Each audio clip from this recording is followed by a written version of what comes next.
Colin s'arrêta, immobile, entre le salon et la cuisine, observant en silence la femme avec qui il avait partagé les 10 dernières années de sa vie. Madison était au téléphone, le ton léger et insouciant, le regard perdu au loin. Tandis qu'une main tenait le portable, l'autre organisait des papiers dans un dossier en cuir. Elle parlait de réservation, de date, de vol. Tout cela semblait faire partie d'une routine professionnelle normale, mais il y avait quelque chose dans la manière dont elle souriait pendant la conversation qui provoqua un malaise sourd dans sa poitrine.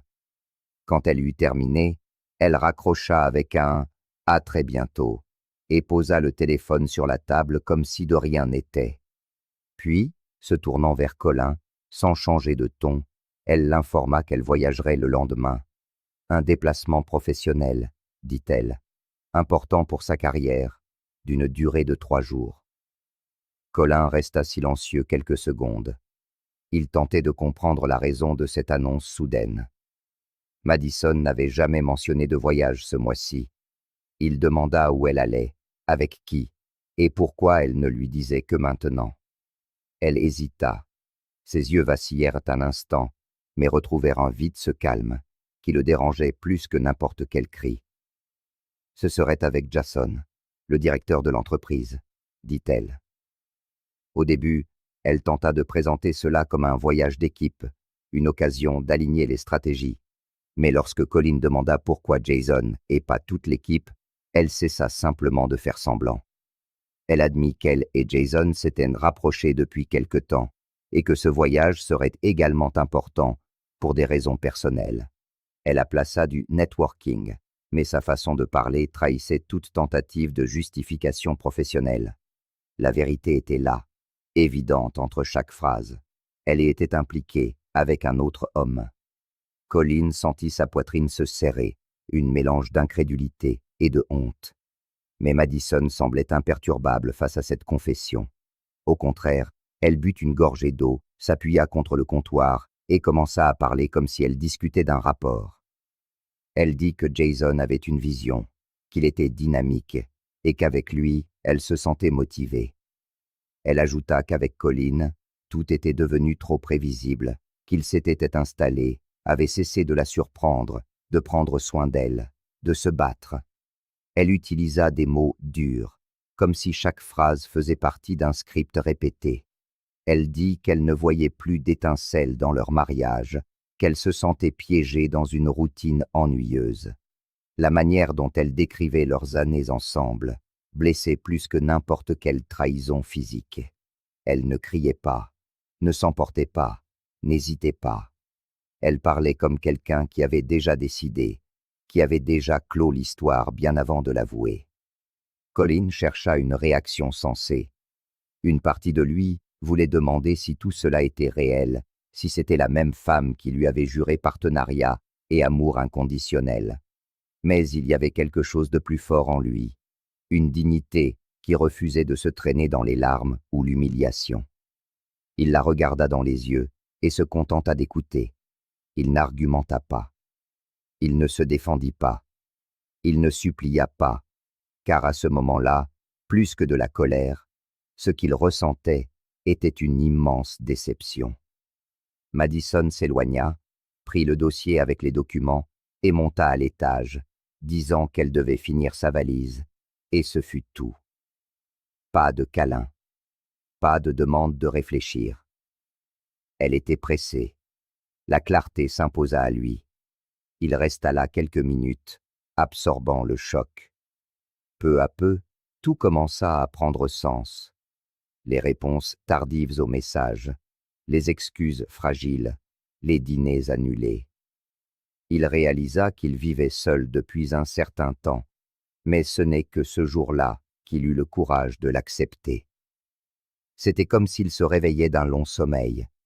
L'amour qu'il avait autrefois animé s'était maintenant transformé en lucidité, et avec cette nouvelle perspective, Colin fit les premiers pas vers ce qu'il devait faire, le genre d'action qui ne requiert pas de drame, mais de l'intelligence, le genre de réponse qui ne se donne pas avec des cris, mais avec de la stratégie. Il savait que c'était la fin de quelque chose, mais peut-être le début de quelque chose de bien plus grand. Madison termina sa valise dans l'après-midi. À aucun moment elle ne revint sur ce qu'elle avait dit, comme si tout était déjà réglé. Elle se déplaçait dans la maison avec le calme de quelqu'un qui ne doit rien à personne. Colin l'observait de loin, ses pensées et ses silences pesant plus que n'importe quel argument. Elle choisit ses vêtements avec soin, sépara des documents, confirma son vol sur son téléphone et passa un dernier appel rapide. Elle n'essaya pas de parler, de se justifier ou d'adoucir l'atmosphère. Elle agissait comme si elle partait pour un simple voyage de travail, bien qu'elle sût exactement ce que cela représentait. Le soir, ils dînèrent en silence. Madison prit quelque chose de léger dans le réfrigérateur, le réchauffa et mangea au comptoir. Colin ne s'approcha même pas. Il but un verre d'eau et alla dans la chambre. Ils y restèrent, chacun de son côté, silencieux. Pour la première fois, cet espace partagé semblait étrange, vide de mémoire, vide d'affection. Madison alla à la salle de bain, prenant du temps pour ses cheveux, sa peau, comme si elle se préparait pour quelque chose d'important. Quand elle revint, elle se coucha. Colin était déjà tourné du côté opposé, éveillé, immobile, feignant de dormir. Elle éteignit la lumière et, quelques minutes plus tard, le son d'une respiration rythmée indiqua qu'elle s'était endormie. Il resta éveillé des heures, immobile, la poitrine serrée. Dormir à côté de quelqu'un qui a déjà choisi un autre chemin est une forme de torture silencieuse. Le lendemain matin, Madison se leva avant que le réveil ne sonne. Elle se doucha, s'habilla avec la même attention que quelqu'un se rendant à un entretien. Elle rassembla les derniers objets, prit sa valise et, en quittant la chambre, dit simplement « Je serai de retour lundi ». Colin, assis sur le bord du lit, ne répondit que par un léger hochement de tête. Elle franchit la porte comme si elle partait pour son travail habituel. Pas de baiser, pas de regard d'adieu, pas de tentative de réconciliation ou de culpabilité. Juste l'absence de tout ce qui les avait autrefois unis. Colin resta immobile quelques secondes. Pas un soupir, pas un geste. Juste le son lointain du moteur de la voiture qui s'éloignait. Quand il fut sûr que Madison était partie, il se leva. Il alla directement au bureau et alluma l'ordinateur. Ses mains tremblaient légèrement, mais son regard était ferme. Il tapa avec précision.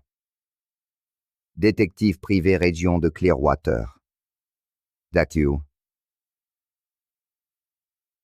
Plusieurs résultats apparurent, mais il lut chaque nom attentivement. Il ne voulait ni amateur ni curieux. Il lui fallait quelqu'un de discret, de professionnel, d'efficace. Il visita des sites web, lut des avis, regarda des photos, compara les prix, jusqu'à trouver une agence qui semblait digne de confiance. Il appela. La voix à l'autre bout du fil était assurée, directe. Colin expliqua la situation sans fioriture. Sa femme était partie pour 3 jours avec le directeur de l'entreprise où elle travaillait, et il avait besoin de preuves, de photos, de registres, de tout ce qui pourrait confirmer ce qu'elle avait déjà admis. Il fournit les détails avec précision.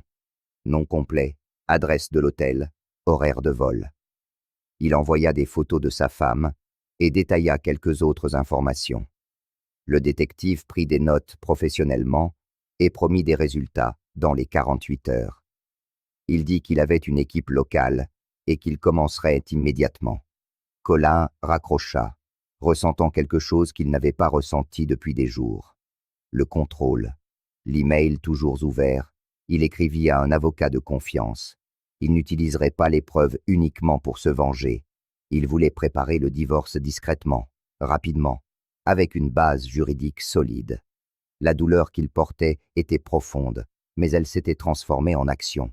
Il ne cherchait pas la confrontation. Il cherchait la justice. Il voulait clore ce chapitre avec la même dignité qu'il avait offerte tout au long de leurs années de mariage. Le silence de la maison était maintenant un allié. Chaque décision prise ce matin-là semblait lui ôter un poids de la poitrine. Pour le reste de la journée, il maintint sa routine du mieux qu'il put. Il déjeuna seul, retourna au travail, répondit aux appels. Mais à l'intérieur, tout avait changé. Il ne se voyait plus comme l'homme trompé, mais comme quelqu'un qui s'était réveillé. La fin avait commencé là, à la porte de la cuisine, lorsque Madison avait avoué. Mais maintenant, il écrivait la conclusion de ses propres mains, et il ne la laisserait pas être vaine. En fin d'après-midi, le détective confirma qu'ils étaient déjà sur l'affaire. Ils rapportèrent que Madison et Jason avaient été vus entrant ensemble à l'hôtel, qu'ils occupaient la même suite, qu'ils étaient sortis dîner côte à côte. Colin lut le message et ferma lentement son téléphone. Pas de larmes, pas de choc, juste la confirmation qu'il avait pris la bonne décision. Le mariage était terminé bien avant que la valise ne soit bouclée. La différence, c'est que maintenant, tout était documenté. Cette nuit-là, pour la première fois, il dormit avec la porte de la chambre légèrement entr'ouverte. La maison était vide, mais il n'eut pas peur. C'était comme si l'air s'était enfin purifié. La douleur existait toujours, mais elle était domptée. C'était le prix de la liberté, et en lui, quelque chose de nouveau commençait à émerger, la certitude qu'il méritait mieux. Bien plus de choses devaient encore arriver. Mais une chose qu'il savait déjà. Madison n'avait aucune idée de ce qui l'attendait. Lundi après-midi, exactement à l'heure prévue, Colin entendit la voiture s'arrêter devant la maison. Il resta immobile, en silence, observant par la fenêtre du salon. Il reconnut le bruit du moteur, la façon dont la portière claquait, le son des roulettes de la valise sur le trottoir. Il savait que Madison reviendrait ainsi, comme si elle venait de régler une affaire de travail de routine, sans fardeau, sans expression de regret. Elle n'avait aucune idée de ce qui l'attendait. Colin avait passé les 3 derniers jours à tout organiser avec précision. Il avait reçu les preuves, examiné chaque image, lu les rapports, consulté l'avocat, trié les papiers.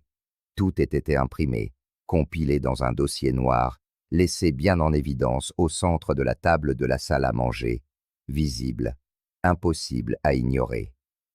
Lorsque Madison entra par la porte d'entrée, elle portait le même manteau qu'à son départ. Elle salua d'un « salut » forcé, s'attendant à une réaction normale. Elle regarda son mari comme si de rien n'était, anticipant peut-être un commentaire sur le voyage ou son absence. Mais Colin resta silencieux. Ses yeux étaient fixés sur le dossier posé sur la table. Madison, confuse, posa sa valise près du canapé et s'approcha de la table. Elle toucha le dossier, l'ouvrit. Il ne lui fallut que quelques secondes pour en comprendre le contenu. Les photos étaient disposées en séquence, avec dates et heures. Elle tourna une page, puis une autre, essayant de dissimuler sa tension.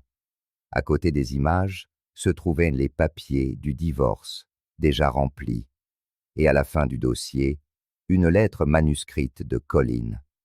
Elle la lut en silence, son visage changeant progressivement. La froideur qu'elle avait affichée jusqu'alors commença à se fissurer. Quand elle eut fini, elle leva les yeux et trouva Colin debout à l'entrée du couloir, qui l'observait. Elle tenta de parler, mais il lui fit signe de la main de s'arrêter. Il dit simplement que le mariage était terminé, au moment où elle avait décidé de franchir une ligne sans retour, que ses choix avaient des conséquences et qu'elle devait maintenant y faire face.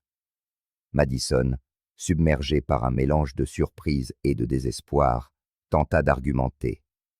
Elle dit que les choses étaient confuses, que le voyage ne signifiait pas autant qu'il y paraissait, que sa relation avec Jason n'était pas officielle. Mais chaque mot sortait faible, sans conviction. Colin resta ferme. Il répéta que la confiance avait été détruite et qu'il avait déjà pris toutes les mesures légales nécessaires. Il l'informa qu'elle aurait quelques jours pour retirer ses affaires de la maison et que son avocat pourrait contacter le cabinet qu'il avait engagé. Elle insista. Elle essaya de s'approcher de lui, mais Colin recula. Il dit qu'il n'y avait plus de place pour la discussion. Madison perdit alors le contrôle. Elle se mit à pleurer, demandant comment il pouvait lui faire ça. Elle cria qu'il était cruel, mais ce qui la frappa le plus, c'était sa sérénité. Colin, le regard stable, répondit qu'il mettait simplement fin à ce qu'elle avait elle-même enterré, que ce n'était pas une question de vengeance, mais de respect de soi. Madison, ne sachant que faire, attrapa son téléphone, composa un numéro, puis raccrocha avant que quelqu'un ne réponde. Le masque de contrôle et de confiance en soi était tombé. Pour la première fois, elle semblait perdue. Elle quitta la maison environ 1 heure plus tard, n'emportant que la valise qu'elle avait rapportée du voyage. Elle tenta de dire qu'elle reviendrait pour le reste, mais Colin répondit simplement que tout serait arrangé avec l'avocat. Elle n'insista pas. Elle monta dans la voiture, démarra et s'éloigna sans regarder en arrière. Depuis le portail, il la suivit du regard jusqu'à ce que la voiture disparaisse au bout de la rue. Il ne ressentit pas de soulagement, mais pas de regret non plus. C'était nécessaire, une douleur chirurgicale, coupant profondément, mais empêchant l'âme de pourrir. Il rentra, rassembla les documents de la table, les enferma dans un tiroir et prit une profonde inspiration. Il avait traversé la tempête sans crier, sans se traîner, sans se perdre. Colin savait exactement ce qu'il avait entre les mains. Les photos reçues du détective n'étaient pas seulement des images compromettantes, c'étaient des preuves, des rapports avec des heures, des lieux, des dates. Madison et Jason, utilisant une chambre d'hôtel payée avec l'argent de l'entreprise, dînant avec des cartes de crédit professionnelles, trinquant alors que leur monde commençait à s'effondrer sans qu'ils s'en doutent. En silence, il rassembla tout. Il créa un dossier avec chaque détail, organisa les preuves et joignit le tout à un email froid et direct envoyé au conseil d'administration de l'entreprise où ils travaillaient tous les deux. Pas de signature, juste des faits. Et une question. Est-ce le genre de comportement que vous récompensez par des postes de direction? 2 jours plus tard, tous deux furent convoqués à une réunion extraordinaire. L'entreprise lança une enquête interne. L'accusation était grave. Détournement de fonds de l'entreprise à des fins personnelles, incluant des séjours dans des complexes hôteliers, des repas coûteux et des transports privés, le tout justifié comme du réseautage stratégique. Mais les images racontaient une autre histoire.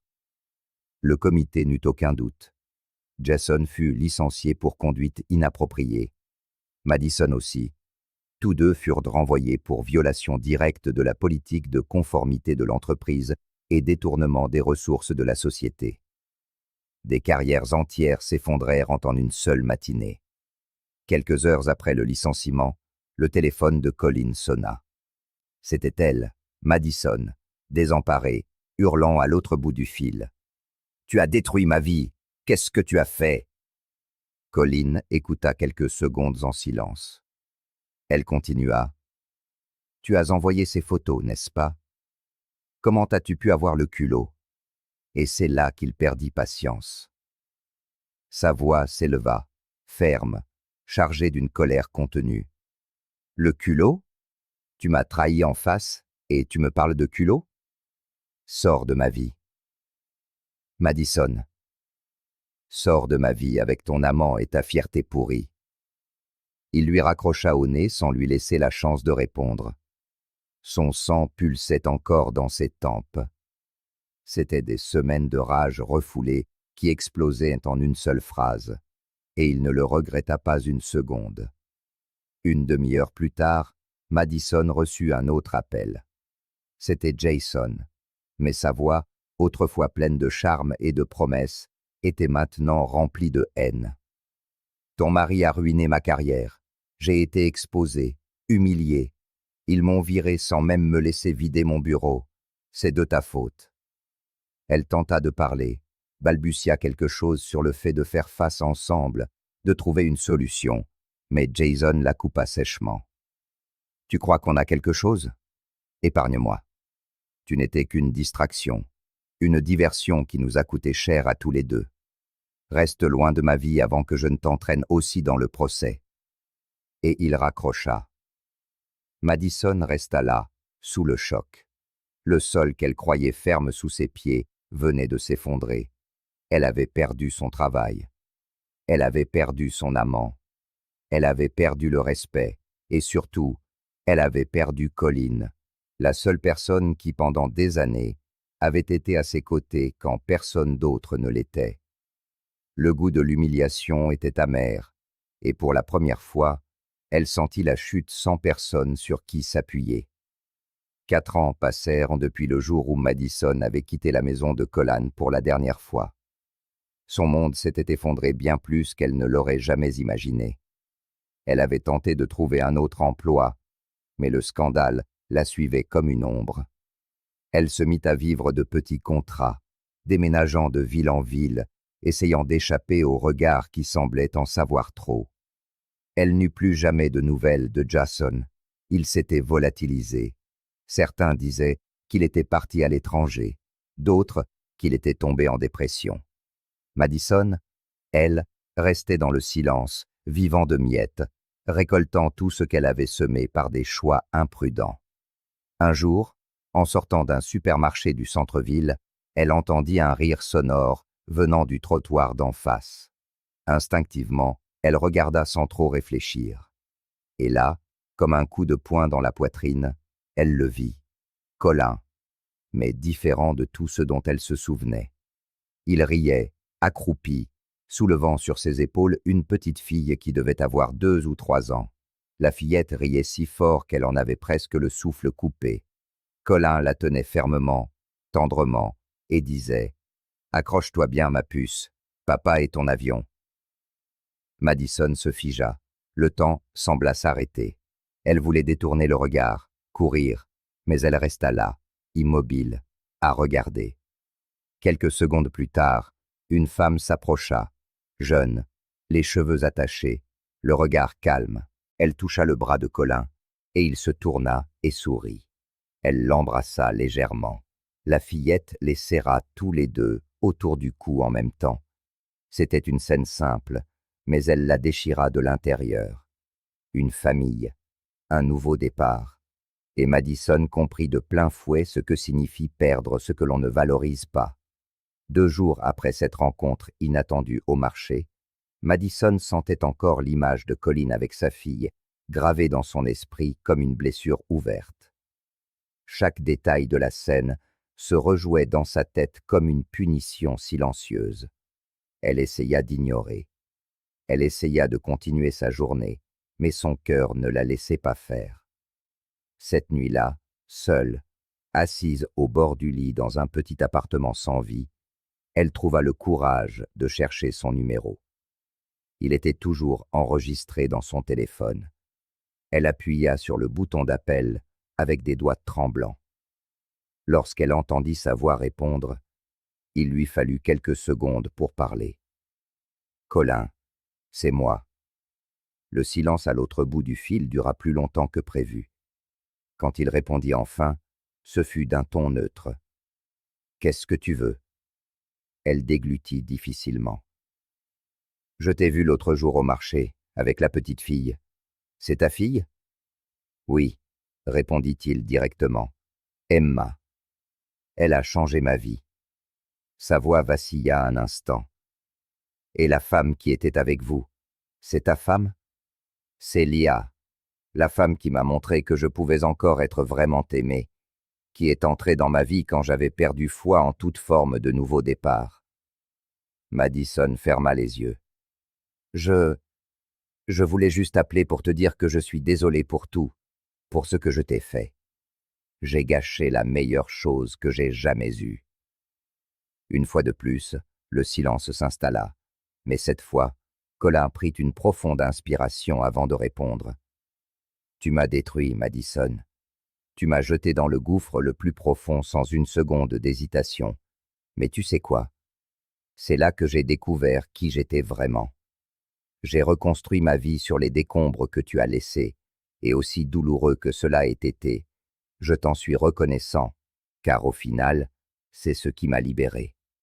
Elle pleura silencieusement, essayant de contenir la douleur. Est-ce que tu me pardonnes? Colin réfléchit un instant. Je te pardonne. Mais ne t'y trompe pas, mon pardon n'est pas une invitation à revenir. C'est un adieu, sans la moindre amertume. Elle tenta de répondre, mais il la coupa net. Prends soin de toi, Madison, sincèrement, car ceux qui n'apprennent rien de leur souffrance sont condamnés à les revivre sans cesse. Sur ces mots, il raccrocha. Madison fixa l'écran de son téléphone, comme si elle venait de recevoir une gifle en plein visage. Pour la première fois, elle ne projeta pas l'appareil au sol. Aucun cri ne franchit ses lèvres. Elle resta simplement assise, immobile, silencieuse. Pour la toute première fois, elle comprit la leçon que Colin s'était toujours évertué à lui enseigner, celle à laquelle elle n'avait jamais accordé de valeur. Perdre Colin n'était pas la punition, c'était la conséquence. Merci d'avoir regardé cette vidéo. Si elle vous a plu, n'oubliez pas de vous abonner à la chaîne et d'activer les notifications pour ne manquer aucune nouveauté. À très bientôt.